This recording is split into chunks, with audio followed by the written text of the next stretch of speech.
My name is Katie Love. I'm the Human Services Specialist at Meridian Township.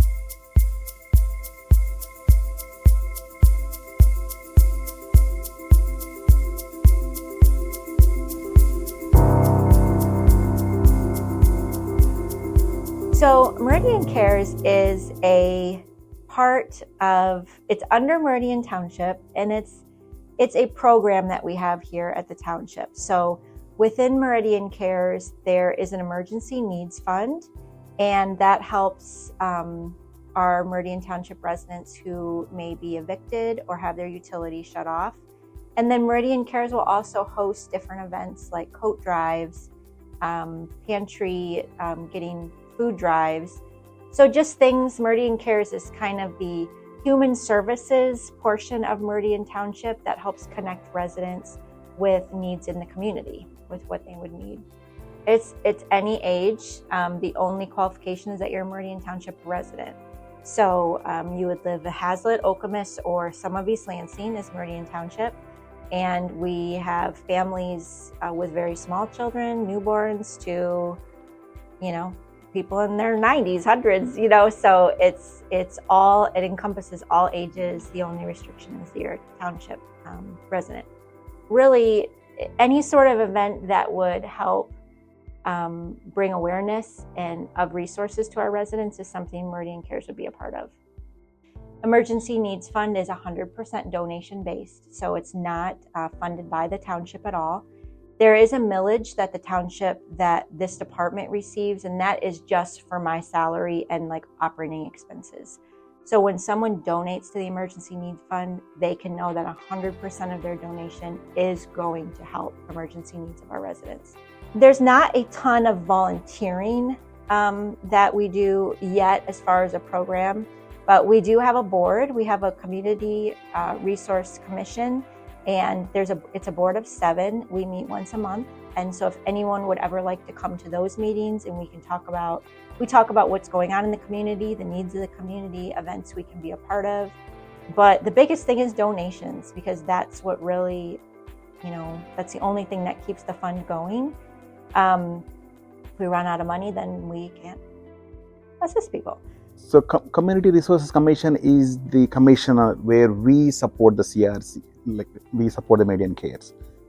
Katie Love is supporting, she takes the calls from anybody who's in emergency needs.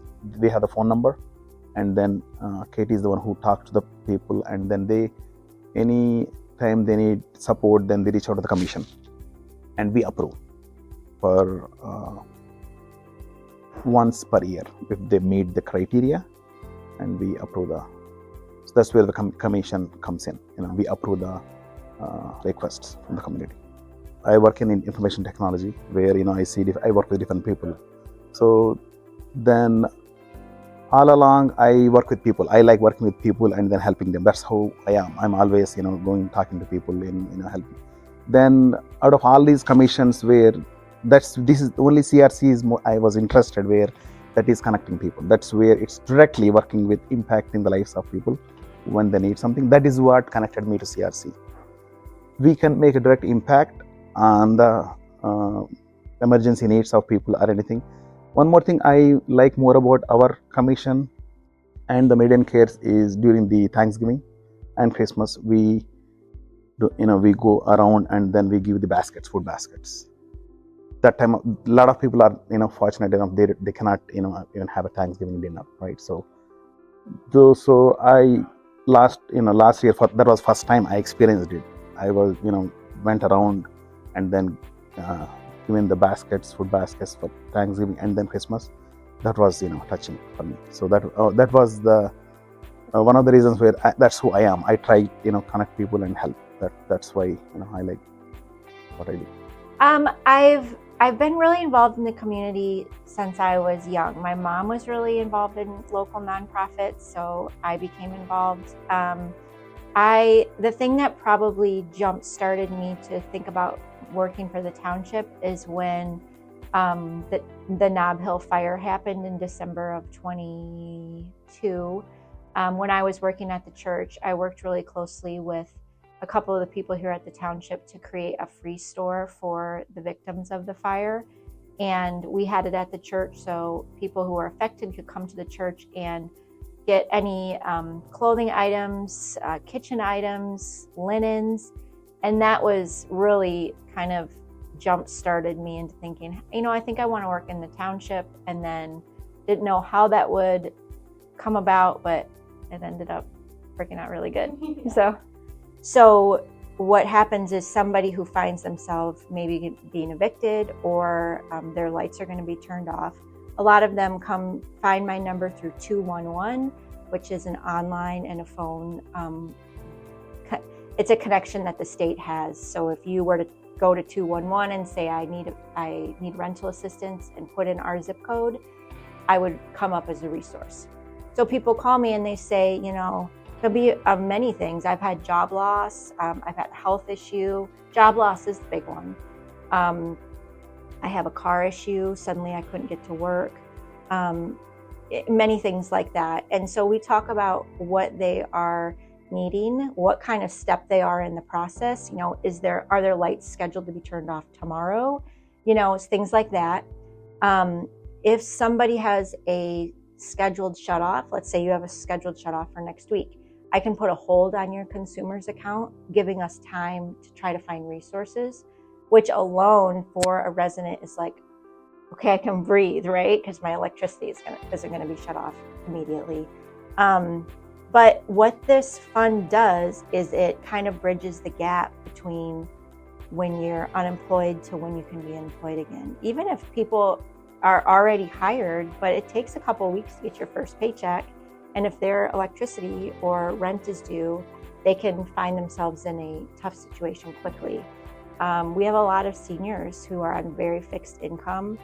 I had a resident call, it's probably been 6 months ago now, but she called about something like I think it was her consumer is going to be shut off. And we just started talking, and I asked her questions about food, and I said, are you hungry? And she said, I'm hungry. Sometimes I don't eat for a couple of days. And I said, okay, that's not okay. We need to get you connected. But she wasn't familiar with using the internet, and a lot of things are now electronic. And so she needed help applying for food assistance and doing that. So that's something where I could come alongside and help her do that.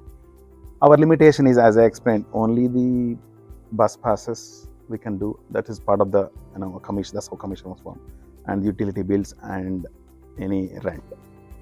So, but we want to do more. Why should we limit to only that?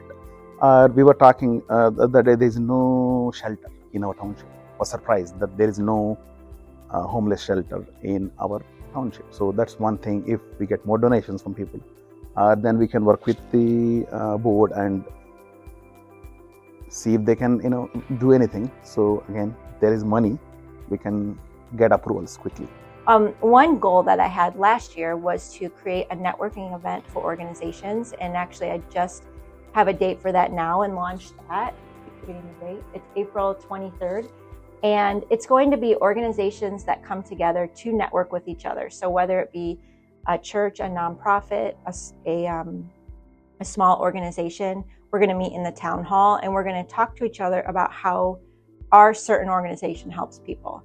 So that way, when I have a resident call in and say, my furnace is broke, I don't have the money to fix it, I can think about, okay, who was saying, that they might be able to help with something like that. So just better to connect our organizations. So that was one of my long-term goals that is actually coming to fruition in a month or two. As if we have more donations, we can do more things than what we are limited to right now. Definitely we would like to do more. And we try to do any like medical camp, or we try to go to different apartments where they can do testing, health checkups. We coordinated the Sparrow Mobile Health that would came to one of our lower income apartment complexes and help people with vaccinations, all for free, and gave health checkups and things like that. So I also talk to people, although we don't specifically do food assistance, I talk to people, do you have enough food? Do you get food assistance from the state? If they do, but it's not enough, I would encourage them to also get in touch with our food pantries in Okemos and Hazlet. And then we also have tiny free pantries that are at the library and at behind Faith Lutheran Church that people can go to anytime. And that kind of supplements when you don't have enough food assistance in your food stamps, or if the pantries, because you just go twice a month. Those kind of things we would like to do more, but they're outside our boundary. But definitely we would like to do more. Our commission is definitely pumped up. We would like to do more to the community, but we are limited to what we can do.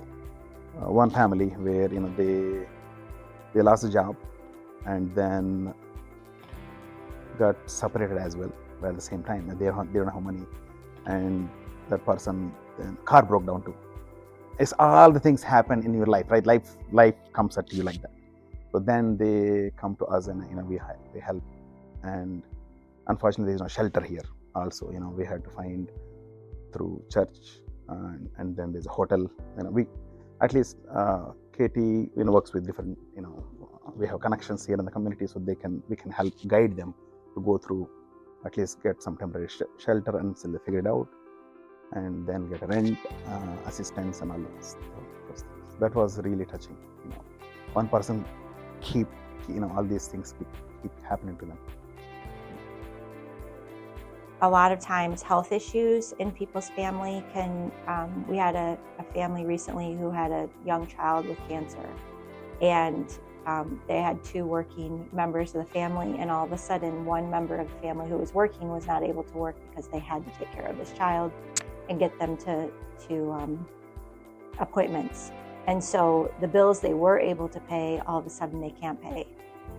So I was directed to this family, and we were able to find assistance for them right away, so they wouldn't have their lights shut off, and they could get their water bill paid, and talking through food and different things like that. But seeing the relief on that mom's face, she's facing so much already, having a child that is so sick, to know that we could help in a small way, just ease that burden for her.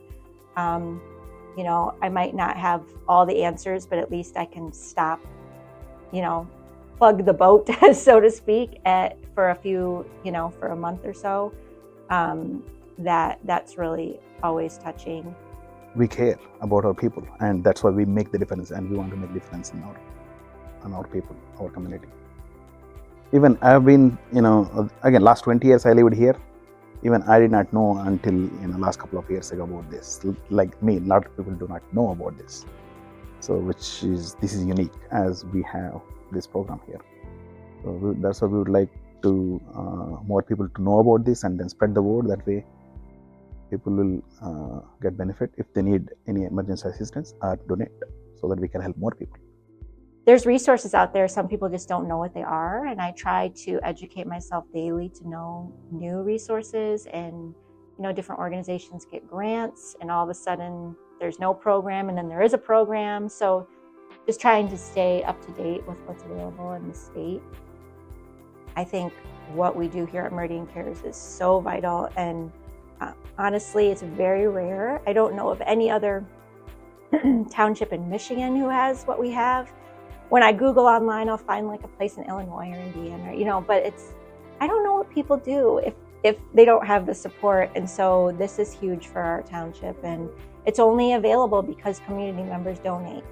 I would say also keeping awareness and ears and eyes open for people who need assistance. Like, that's also a thing. We want to get the word out that if you are in emergency financial assistance, to reach out to us. I can't help everyone with everything, but if I don't have the ability to help here with Meridian Cares, I can point you towards a direction. It gives people hope. And so listen for your neighbors saying things like, hey, I don't have enough food, or I need help with this or that. We may have some resources to point them to. And so the way that people can help us is donating? Yes, give us, keep donating us. As long as we have more funds, then we can go back to the township board and, hey, people are donating these things, and or if you can donate large amount of money for a specific cause, which is not in our scope, that would also give us, hey, we have all this money, and the community want us to use these funds for that purpose, then we can go and do that. So whatever the everyone wants to do, please donate with a purpose. If there was any way that you could expand some of the work that Meridian Cares does, is there like any endeavors that you'd be interested in pursuing? Yes, I would love I would love to be able to dive in and work on affordable housing in Meridian Township. This is a huge issue with kind of no resolution in sight. We have a lot of people just in the area that are struggling with affordable housing. So anything I can do to raise awareness or learn more about how the township might be able to help with that issue. People have vouchers for housing and they can't find housing at all. And Meridian Township did just open an affordable housing apartment complex over by Whole Foods. And that opened last year, and that has, I think, around 40 units, and that is full. So, but that was a great benefit to the community. So we are making strides, we just need more.